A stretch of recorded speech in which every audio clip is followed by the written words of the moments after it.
Skid, Yes. you are back. Hello, I'm back. Season 2. Guess who's back? Back again. Skid is back. Season 2. Well, why did I say season 2? I meant episode 2. Episode 2. Regardless, you're back for our part 2 of our scenario. Yes. So, last time we talked a lot about Lord of the Rings. We talked a lot about general nerddom. We did not talk about the Mets, which is another thing we share. Yes. We both have a deep, lifelong affection for the New York Mets baseball team. Lifelong. Yes. I know growing up in Sweden, you just really I fell in love with them. Exactly. The up exploits. until 4 minutes ago, I thought NBA was major baseball American league. There you go. See, I don't know why you're the expert here. Yeah, I'm a fake nerd and a fake sports fan. It's just the fact, especially with baseball, just the fact that anyone would even fake being interested is enough for me. That's the thing, and if you just go to the game as me. Yep, I'll That's gladly want. fake because.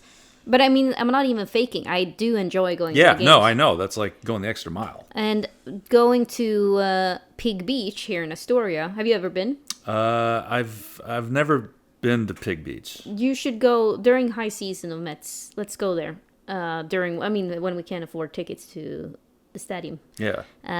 We go there because They show the games on the TV. Yeah, well, on a projector screen outside. That's cool. And I like that. phenomenal draft beer, phenomenal Texas barbecue. Man. This Yeah, is that's like something I definitely miss. Like that was something I used to really enjoy is just like going to a bar and watching a game in a bar. Like that's what's with my sister. Yeah. Every Sunday we would go down, both of us being from Denver, like we'd meet in Manhattan every Sunday and watch the Broncos. Everyone was great. And my cousins were living in New York. We'd meet up with them too. The Broncos, eh? That's a famous hockey league. Famous football team. Oh my god. Famous football team. The Denver Broncos of the NFL. Oh, the NFL, right. NHL is hockey. NHL is hockey. Yes. Cool. I have you guys have a lot of sports. That's what you have. But I would love to see Rangers on Madison Square Garden. Oh yeah. I would love to see any type of basketball game at Madison Square Garden. I don't really have you gave me the knockouts? No, the Denver Nuggets. I was no idea where you were going. But yes, the Nuggets. They are basketball, right? They are. And I would love to see a basketball game. I would also... Well, maybe one day, because we have a friend now, Chris, who works for the Detroit Pistons organization.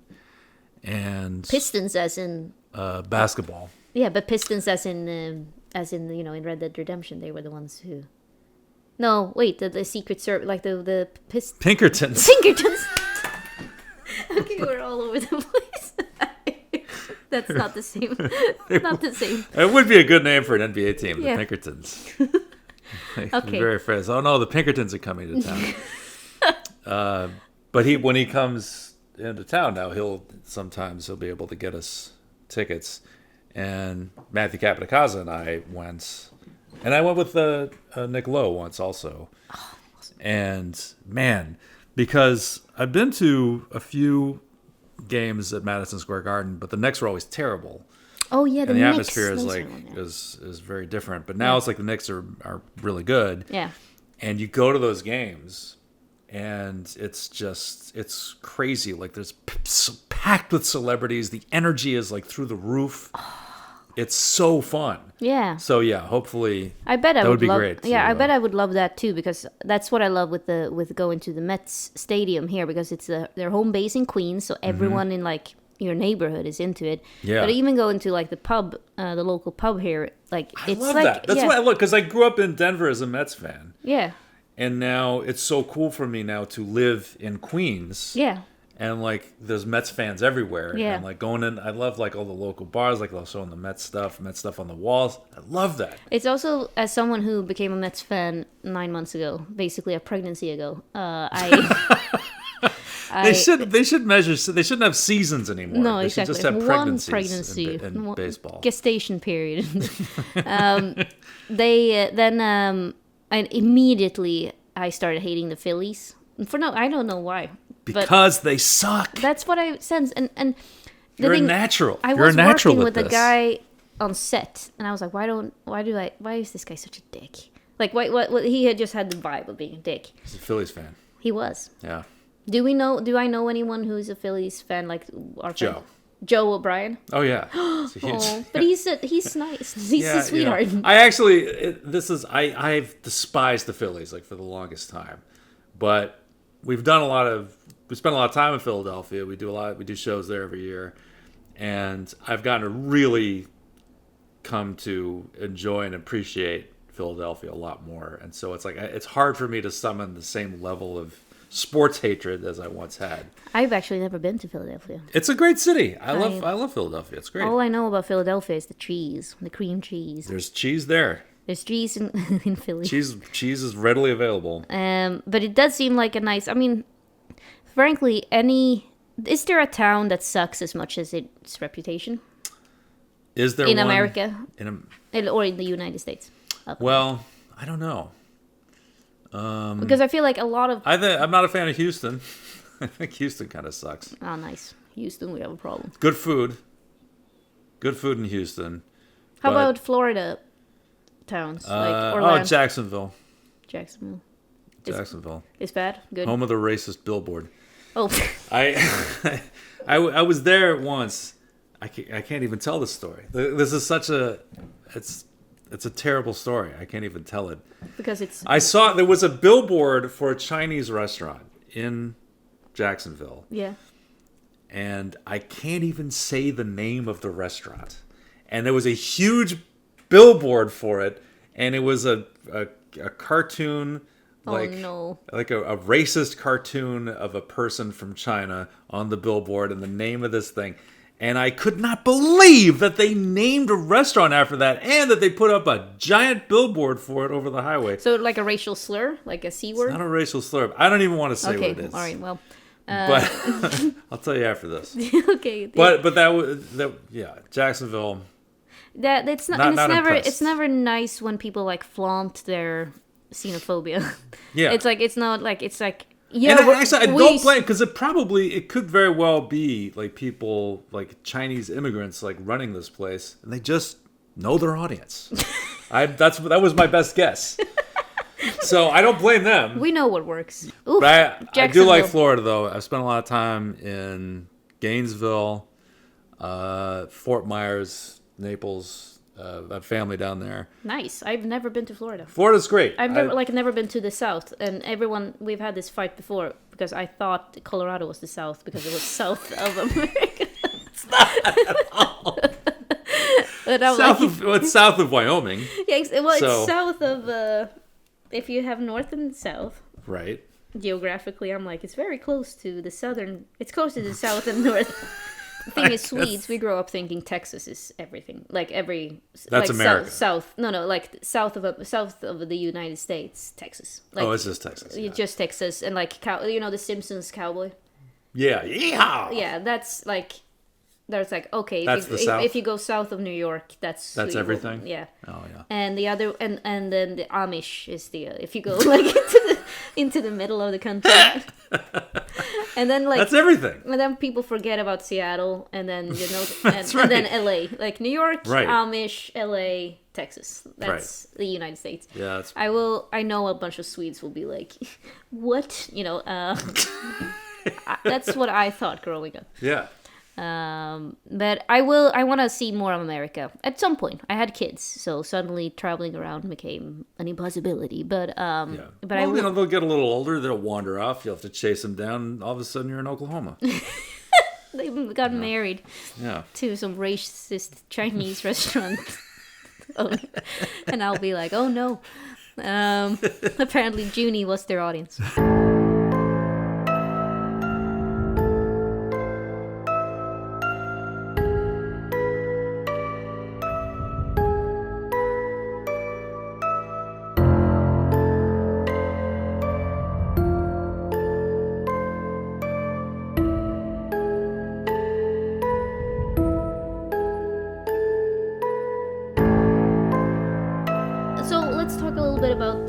we know so far, you, Francisco Alarcon, went on a little adventure.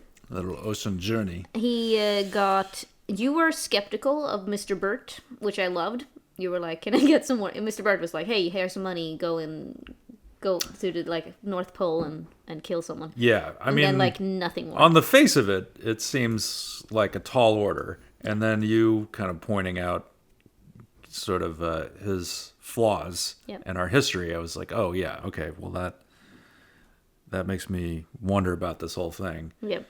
But money talks. So. Money indeed talks. Is there something you would do for money? Would you kill someone for money, Skid Mark? No. I don't know. I think about that. I've been playing a lot of Cyberpunk 2077. Oh, yeah. Which I think you would really enjoy. I think you should try that. I'm gonna get in. But a lot of that, it's like the whole game is basically and the genre, honestly, is kind of a critique of late stage capitalism, and it's all about hustling. It's all about what will you do for money. We live in a society right now that I feel like we're in sort of the shift. Like either we go down this path and It's an inflection point. Yeah. And speaking of an inflection point, Francisco Castellón. No, Alarcon. He is a living inflection point. He's standing in this little fishing town called Bönhamn. By the way, this adventure is written by me based on a true legend. Really? Of where I grew up in the high coast of Sweden. I mean, I grew up in Uppsala, but I had a summer cabin in the high coast of Sweden. Oh. So Bönhamn exists. It's a super cute village with roots back into the 1600s, I think. Mm-hmm. But where this takes place later in the adventure is very directly like next to my cabin. Oh, cool. You don't have to go far to find some fucked up like crazy vast and folklorish thing. You know, we have this historical fact, but also don't forget about the raven, the evil raven that haunts your nightmares every night. You know, like it's like that sort of stuff all the time. And I'm like, wait, what's this? Or like, oh yeah, the evil mermaid woman who will drag you down into the depth of and that's every story. Like everything is so Is this the kind of thing that you would believe was true, like as a kid? Yeah, it's basically Vasen. Like I think that's why they made this game. It's so Swedish history lends it so well to these little stories about creatures, because I didn't even think about it, but like my parents would tell me stories of just like, well, don't worry about, you don't want this and this to happen because then this and this will happen. Like all these sayings all the time, and it's obviously you didn't believe it. Like you didn't pray to, you know, Freya or whatever, you know, like you didn't, it wasn't like a religion. It was just more like sayings, you know, like don't go up there, but like the Maher rides you at night, like things like that. Oh yeah. Okay. But then you think about it, like, oh yeah, the Maher. Oh, that Maher. Oh my God, you know. Yeah. The nightmare. The nightmare, exactly. So, yeah, it's just crazy because it's haunted land. A haunted land, indeed, and it's very brilliant of them to make a role-playing game out of it. Yeah, that's cool. It is cool. So we'll see, but I mean, I'm sure you won't find any in this adventure. This is just gonna be a hit and run. I'll perform a hit and run for money, sure. It's a lot of money. I'd be happy to. Yeah. So you came from Bavaria. We just spent a little bit time there, even though, because I forced 2 goons on you that you killed immediately, because I gave you an overpowered weapon. I love killing goons. Yep. That's like just one of my greatest joys in life in these games is killing goons. Killing goonies, and but your friend, or Mr. Burt, who might not be your friend actually, he disappeared, but he said... My professional acquaintance. Your professional acquaintance, your talent agent. He's a fixer. He's a fixer. He promised you a lot of money but you already have a lot of money as well. We have a third. And I have so much money right now. And you're gonna go, and you went up north to Bönhamn. You saw beautiful people smiling at you, but not in a weird way. But it made you still like get a little nostalgic. And now it's late afternoon, and you've arrived in this town. What do you want to do? So do I have like a contact of someone that I'm supposed to consult with before? Jarl Birgersson said he was going to meet you at the hotel. They've set you up in the hotel, the one hotel that exists in this town. Okay. But he said he was going to meet you a couple of days from now. Okay. So you have like a day to hang out. All right. So I think I'm going to like kind of budget, whatever little cash I have. Like he's going to think about. It's like, well, I have to live here for a couple of days. I don't want to. I want to come out with a profit from this adventure, so I want to think about where I want to stay, how I want to live, but he's like, I think he is impressed. It's got to be just this change of environment, like a radical change of environment, has got to have an impact on his psychology. Yeah. I think he's been through a lot of hard times recently. Like he's obviously a veteran.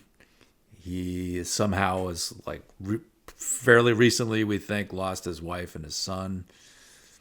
And all of a sudden he's in this land that is, I'm sure, completely unlike anywhere else that he's been.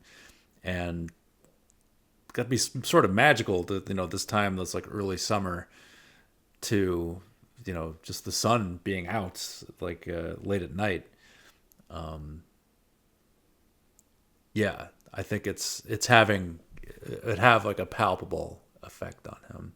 And it might be a little strange. The feeling must be a little uncomfortable maybe. Especially the reason why you're there. Yeah. Yeah. And then thinking about like reminding himself why he's here. Like he's here to kill a man. So, yeah. But it's probably a very strange mixture of feelings. You're standing on some sort of main street currently. It's not a big town by any means. You can walk probably the whole thing in less than 15 minutes. But you're standing on a main street. There's like a marketplace that's wrapping up. People on the harbor starting to wrap up like it's the end of the day, or their working day. There's a fishing tavern towards the docks that seems like lively and crowded. And then there's a bigger house that says hotel on it. There's like a stable next to it, bunch of horses there. The hotel seems like it's the most polished building, and it's a modern looking building as opposed to these fishing houses. And when I say modern, I mean like 19th century modern, it's not like brutalist. Star Trek. Yeah, exactly. But it seems like some sort of like, if to use, modern slang, but like the tourist information center seemed to be sort of connected to the hotel. It's your sense. It looks like an official building. Right. Whereas, and then, there's regular houses and marketplace, like a blacksmith and things like that. Well, I'm just thinking of what I would do in this circumstance. I would go to the fishing bar. Exactly. I would just make my way. I think it would be nice to be on land again, like get like a cooked meal out of somewhere other than like the bowels of the ship. Oh, hell yeah. So he heads over for that establishment, for that tavern. Yeah. You enter.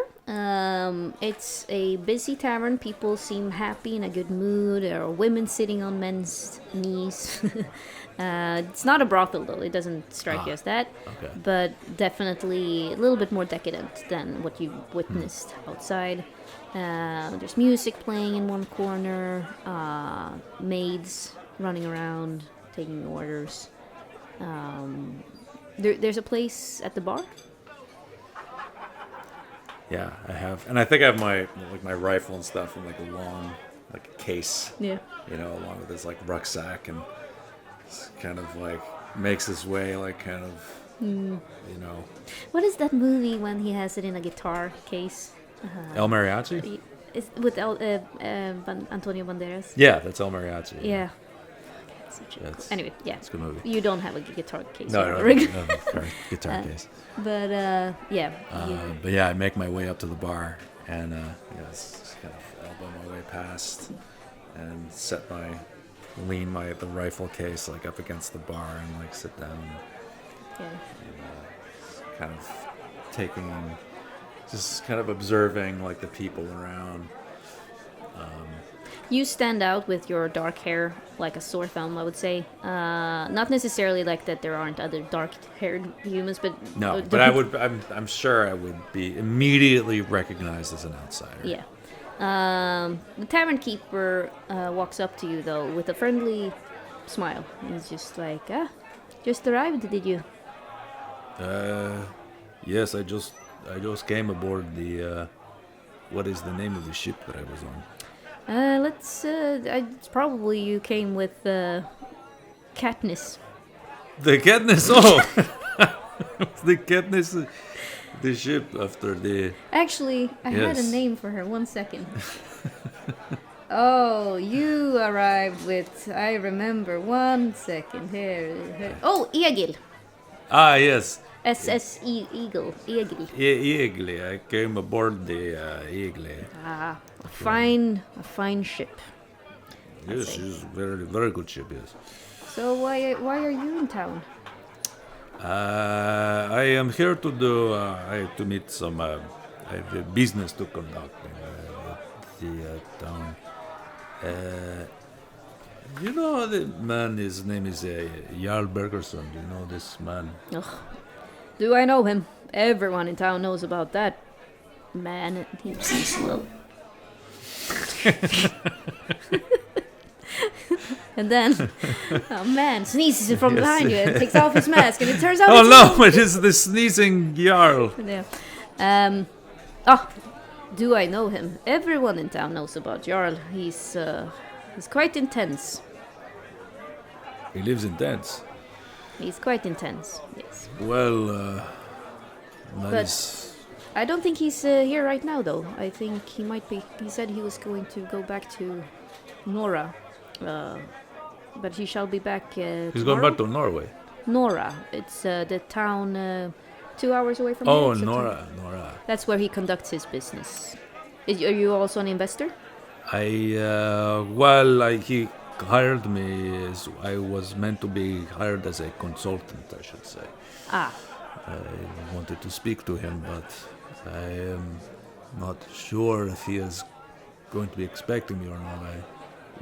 I contracted this engagement through an intermediary, so I don't know if he is... Well, we don't want any trouble here. No. Can I get you anything to drink?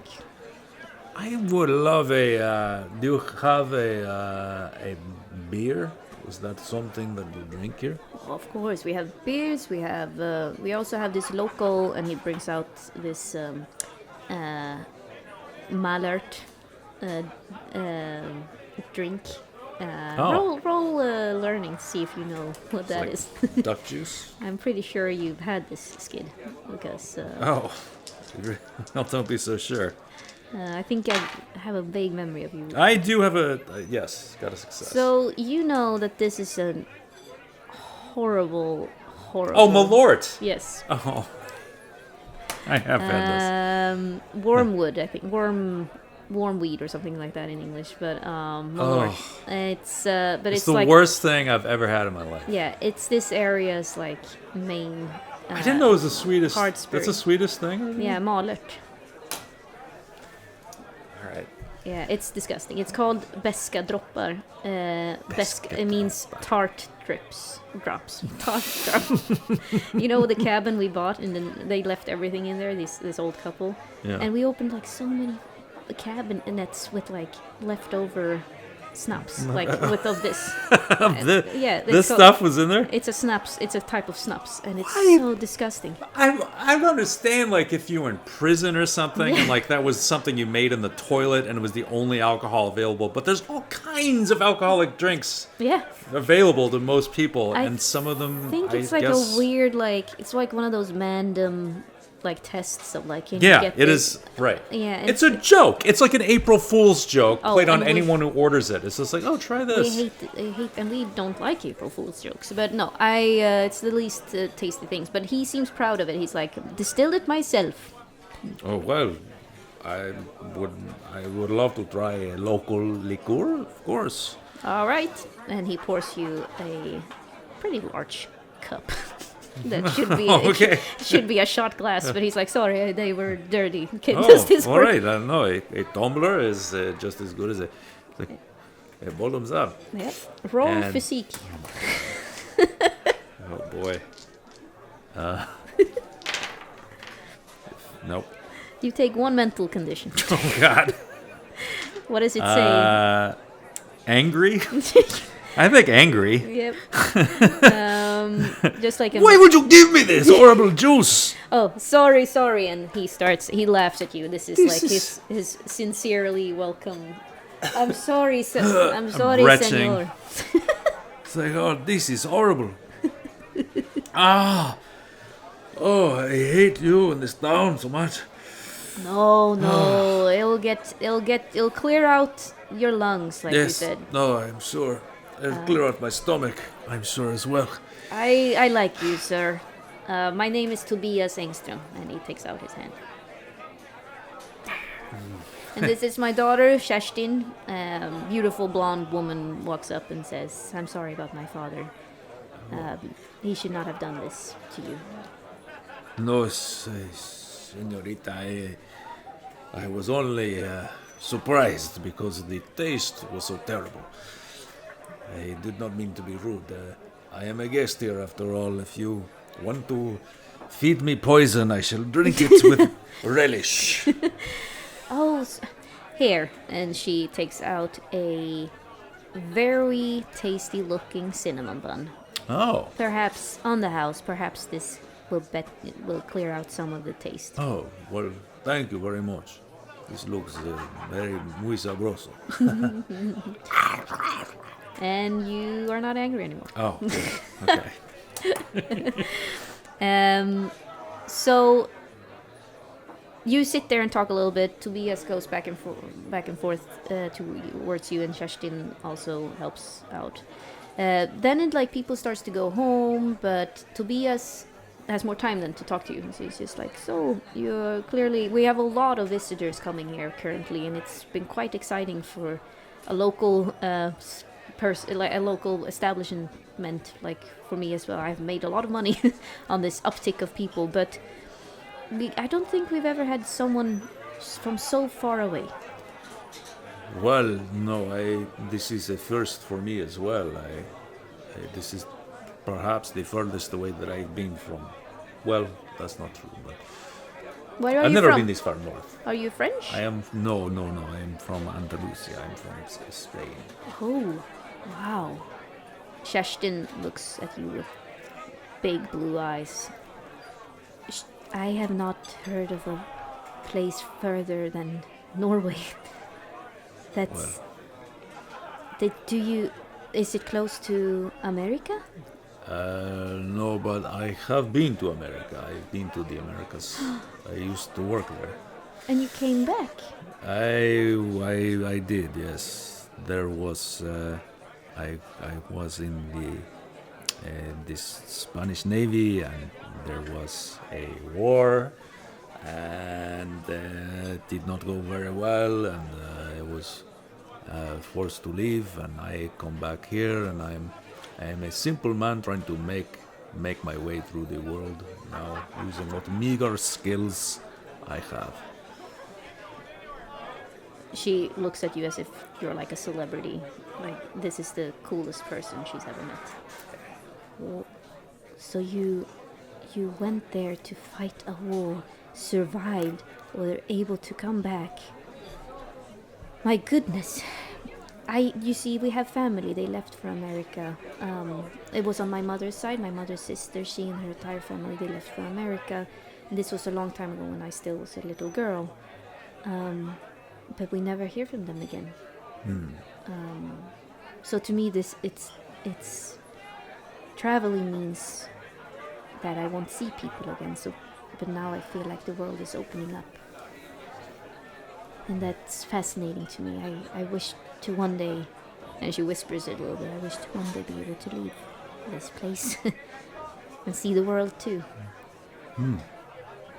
Well, I know very little. I've only just been here, but it seems that this is a very pleasant place to live. Well, just now, when we have this uptick of guests and visitors who's helping us with, or I shouldn't say help us, but, help us by buying our products. Yeah. Local capitalism. Out of the goodness of their hearts. It didn't used to be like this. It used to be a regular town, but then... What has caused this sudden increase in activity here? Visitors? I guess it started when... It's hard to pinpoint, but like this is what my father tells me. It used to be, a regular fishing village. We used to be poor. Then they built the saw. And that was a saw. You read about that. It's like a sawing mill in Nora, close to Nora, where... Where Yeah. Where Jarl is now. Yeah. And then, lumber became our big business. Prosperity, like we got very. And I realize now she's just a barmaid, but she would not know all about this local You seem economy. quite knowledgeable about the industrial progress that has happened here in this town. Let's say that she actually switches now with Tobias. She did not know anything more about that, but Tobias comes over and relays this information. It's just like, business. Lumber has been very productive, very lucrative for us here in this little part of the world. Now they want to expand it, but I don't know. I think it's ill-advised. I think there's something good to not be too expansive, you understand? God appreciates when you're not too greedy, if you understand. I'm assuming you're a man of God. I was raised in the church traditions, yes. So you understand then that we should not expect more from what nature can give us. And these people from Stockholm, these southerners, I have a sense that they want to expand and change our ways. And there, of course, it has been wonderful to see this uptick in prosperity for us. However, and if you could relay this to Jarl when you see him, perhaps we should skynda långsamt, like we say here in Swedish. I'm forgetting what it's like in English. Hurry slowly. Very slowly. Yes. That is, I like that. It's not necessarily that I am against what he's trying to do. It's just God does not condone it. And that's why the accident happened. There was an accident? Yes, his business colleague apparently ended up dead. He wandered off into the forest and they found him dead, and now Jarl is accusing the locals. I can't say for sure I know what went wrong, but lots of people wander off in these woods. They are tricky. They are thick and steep, and if you don't know what you're doing, then you can get lost and take a bad fall. When did this happen? When was this accident? When this person was killed? About 2 weeks ago. 2 weeks ago. And you know what the condition was, like what happened to them? Or they starved to death? Did they fall? Do they know? Tobias says, he looks a little grim. I've only heard rumors and I do not wish to gossip. Kerstin, on the other hand, I believe something horrible happened the way they found him. I think it was a punishment from God. And he says, shh, no, good sir. It's been rumors a lot, like with all of these things, there's always rumors, right? there's always rumors about how things went down, but all we know is that he perished on site. It could have happened in many ways, natural causes. Man could have had a heart attack, for all I know. And now Jarl, because he's blinded by greed, I would assume, he starts accusing the locals for it, and that's all I know. I think he's being hasty, but I also understand his anger. I just wish that he would calm down and come to church with us and maybe see that everything has a natural cause, and perhaps that's a good sign for him to leave this alone. So there is, you would say, a sentiment of widespread resistance to these ideas that this Jarl is expanding, yes. Cutting down the forest here. Oh yes, we are a simple... Despite the wealth that clearly he is bringing into the community.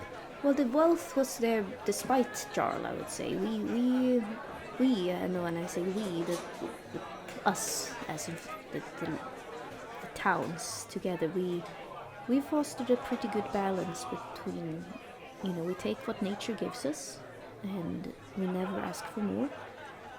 And that has helped us get out of poverty. But I don't think a human should ever request more than we can bear.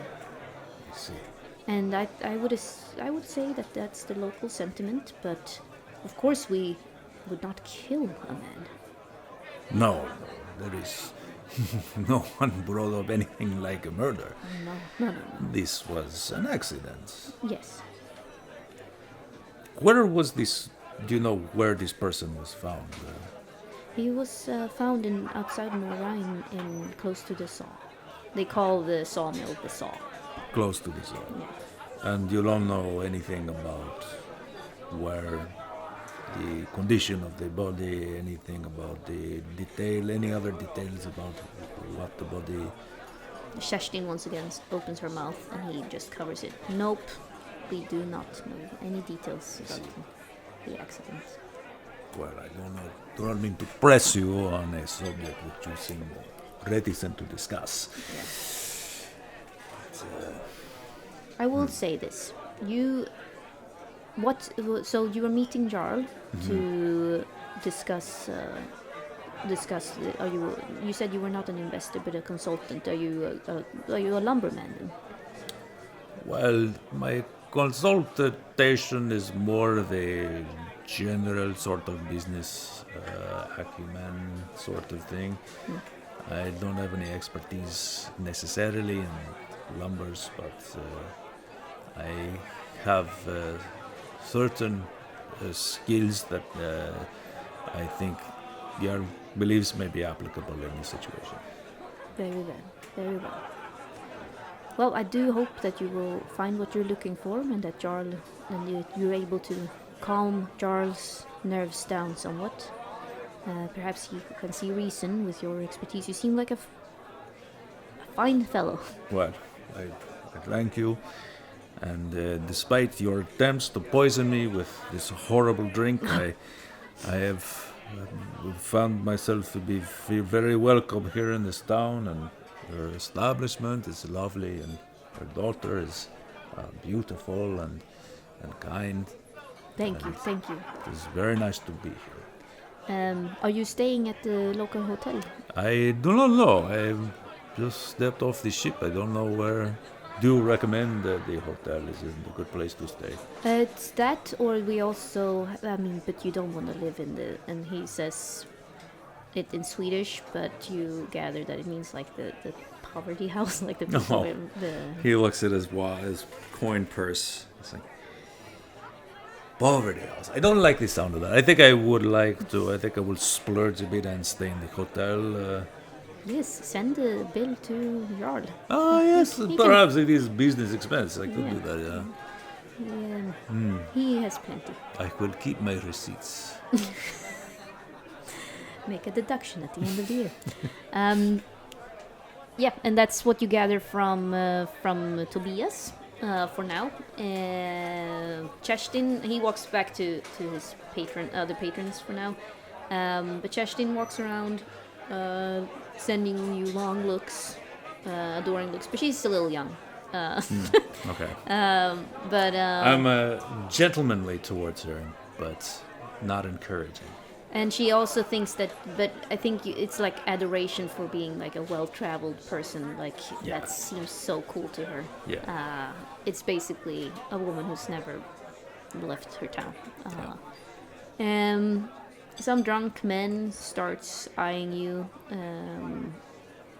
in a way that suggests that they're getting a little too they're getting a little bit too drunk. Okay. You're not quite sure where that could lead to. So you could either stay and engage with them, or Yeah, I don't think he doesn't want any trouble. So, especially not. He feels like he's already raised some alarm bells. So he's just going to gather his things and head over to the hotel. He wants to just kind of keep a lower profile. You notice that it's still bright outside, not like sunny, but the sky has a shade of pale blue. And it's absolutely gorgeous night. If it wasn't for the people puking in the alleys. You get to the hotel. It says closed, but you see that there's a person behind. Like in the window, you see that there's a woman still standing there, like cleaning up. Just knock out the window. She lets you in. Hello? Yes? Hello, allow me to introduce myself. I am Francisco Alarcon. I am new to this town. I'm traveling through. I was meant to have a business meeting with Mr. Jarl Bergstrom. I only need a bed for the night. I was told that perhaps you may be able to accommodate me. Friends of Jarl, yes, I have a room for you ready. Oh, excellent. Francisco Alarcon. Sí, very good, very good. Number 22. That is my lucky number. Very well. She smiles, not very amused. She leads you to your room. It's a nice room, nice enough room. On your way up there, you notice that there's like a library of sorts to your right. Like not very well stacked library, but a good enough library. And when your comfortable room shows a courtyard, you see that there's a stable there. You find out from her that you can rent a horse if you want. And yeah, that's... Okay. So he sits himself down, washes himself, and performs his evening ablutions, and settles down with his dog-eared copy of Count of Monte Cristo until, I guess, dawn. Yeah. Unless the sun ever doesn't go down, I guess. Sleep finds you. And at first you have like good feelings about this day. It's almost as if you don't even want to admit to yourself that it feels quite good to have to talk to a beautiful woman, to eat a good cinnamon bun. You think a little bit about Kerstin despite her age, no, not in an inappropriate way. But then the dreams, they start to shift. And it's like fragments of your son, your wife, when you're in church together. And then you're back on a beach in the Caribbean. And you see something in the horizon. You're not sure why you're there. Because it's like sand everywhere, wet sand. All over your hands, all over your body, and you notice in your mouth. You try to cough, but you can't get it out. It's just your mouth is so dry at this point, and you look out into the horizon, and you see 5 figures, 5 shadows looking at you. And you know that they're waiting. They're waiting for you to come to them. And then you wake up. your mouth is dry. So dry. And it has the bitter taste of Malört. I will kill him! And that's the end of the episode. Wow. Wow. Okay. I don't think I'd ever have to drink. Oh, Lord. I have some. No, I don't want any. Oh, I don't. Oh, thank God. Of course you didn't. Chug. All right, awesome.